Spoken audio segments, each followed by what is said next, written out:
അതാണ് നമ്മൾ ആ കോൺഗ്രസ് മന്ത്രിമാരുടെയും മറ്റ് മന്ത്രിമാരുടെയും പേരുകൾ വളരെ വേഗമെന്ന് പറഞ്ഞാൽ വി ഡി സതീശൻ മുഖ്യമന്ത്രി, പിന്നീട് Ramesh Chennithala, K Muraleedharan, Sunny Joseph, A P Anilkumar, P C Vishnunath, Bindhu Krishna, M Liju, Roji M John, T Siddique, O J Janeesh, K A തുളസി.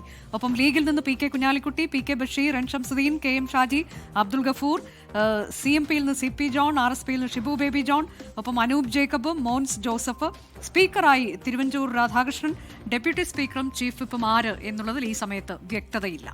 എന്തായാലും നേരത്തെ വിഡിക്ക് നമ്മളും പറഞ്ഞതുപോലെ തന്നെ ഒറ്റ നോട്ടത്തിൽ സമ്മിശ്രമായ പരിചയസമ്പന്നരും യുവാക്കളും എല്ലാമുള്ള എല്ലാവിധ സമവാക്യങ്ങളും ഒത്തുചേരുന്ന ഒരു മന്ത്രിസഭ ആണ് ഇപ്പോൾ പട്ടിക നൽകിയിരിക്കുന്നതാണ് മനസ്സിലാക്കാൻ കഴിയുന്നത്. നേരത്തെ ദിലീപ് കുമാർ പറഞ്ഞതുപോലെ തന്നെ ജാതിമത സമവാക്യങ്ങൾക്ക് അപ്പുറത്തേക്ക് മറീഷ്യസ് ആയൊക്കെയുള്ള യോഗ്യതയുള്ള ഒരുപാട് പേർ ഈ മന്ത്രിസഭയിലുമുണ്ട്, പുറത്തു നിൽക്കുന്നവരുണ്ട്. പക്ഷേ നിലവിൽ നമ്മൾ സോഷ്യൽ എഞ്ചിനീയറിംഗ് എന്ന് വിളിക്കുന്ന രീതിയിലുള്ള ആ സമവാക്യങ്ങൾ ഒത്തുചേരുമ്പോൾ പലപ്പോഴും പദവും ജാതിയും ഒക്കെ ഘടകമാക്കേണ്ടി വരുന്നു എന്നുള്ളത് അല്പം സങ്കടകരമായ ഒരു യാഥാർത്ഥ്യം കൂടാണ് ഈ ഘട്ടത്തിൽ. എന്തായാലും എല്ലാ സമവാക്യങ്ങളും ചേർത്ത് വെച്ചുകൊണ്ട് 21 മന്ത്രിസഭയുടെ പേരിപ്പോൾ വരുന്ന വളരെ പ്രധാനപ്പെട്ട വാർത്ത എ കെ ആന്റണിയെ സന്ദർശിക്കാൻ ചാണ്ടി ഉമ്മൻ എന്നുള്ളതാണ്. അദ്ദേഹത്തിന്റെ പേര് ആദ്യം മുതൽ പറഞ്ഞു കേട്ടിരുന്നു, പക്ഷേ അദ്ദേഹത്തിന്റെ പേരില്ല, അദ്ദേഹം ഔട്ടാണ് മന്ത്രിസഭയിൽ നിന്ന്.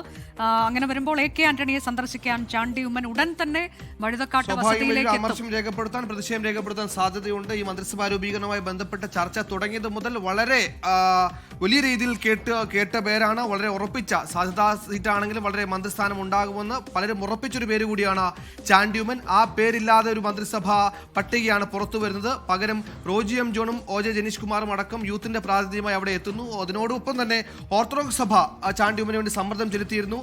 ഈ ഘട്ടത്തിൽ ഏറ്റവും ഒടുക്കം അവസാന നിമിഷം പേര് വരുമ്പോൾ ചാണ്ടി ഉമ്മന്റെ പേര് വരില്ല എന്ന ഘട്ടത്തിൽ അതെ, ഇടയ്ക്ക് നമ്മൾ കേട്ടത് വി ടി ബൽറാമിന്റെ പേര് പറഞ്ഞു കേട്ടിരുന്നു. അദ്ദേഹവും മന്ത്രിസഭയിൽ ഇല്ല എന്നുള്ളതാണ്. ഇനിയിപ്പോൾ ഈ ഡെപ്യൂട്ടി സ്പീക്കർ എന്നൊക്കെയുള്ളത് അതെങ്ങനെയാകും എന്ന് നമുക്കറിയില്ല. ഷാനിമോൾ ഉസ്മാനും ഈ മന്ത്രിസഭയിൽ ഉണ്ടാകില്ല എന്ന വാർത്തയൊക്കെ വരുന്നുണ്ട്. നേരത്തെ ഈ മന്ത്രിസ്ഥാനവുമായി ബന്ധപ്പെട്ട് സാധ്യത കുറഞ്ഞപ്പോൾ ടി സിദ്ദിഖ് എ കെ ആന്റണിയെ നമ്മൾ കണ്ടതാണ്. ടി സിദ്ദിഖ് ഹൈക്കമാൻഡിൽ സമ്മർദ്ദം ചെലുത്തുകയും ടി സിദ്ദിഖിന്റെ പേര് ആ പട്ടികയിലേക്ക് വരികയും നമ്മൾ കണ്ടു. പക്ഷേ ഏറ്റവും ഒടുക്കം ഇപ്പോൾ പട്ടിക ഗവർണർക്ക് കൈമാറി കഴിഞ്ഞിരിക്കുന്നു. ആ ഘട്ടത്തിലാണ് ചാണ്ടി ഉമ്മന്റെ പേരില്ല എന്ന വാർത്തകൾ വരുന്നത്. ആ ഘട്ടത്തിൽ എ കെ ആന്റണി സന്ദർശിക്കുമ്പോൾ സ്വാഭാവിക പ്രതിഷേധം രേഖപ്പെടുത്താനാണ് എന്തെങ്കിലും ഒരു സാധ്യത തെളിയുമെന്ന കാര്യം കൂടി ചാണ്ടി ഉമ്മൻ പരിശോധിക്കുമ്പോൾ നമുക്ക് പ്രതീക്ഷിക്കാം.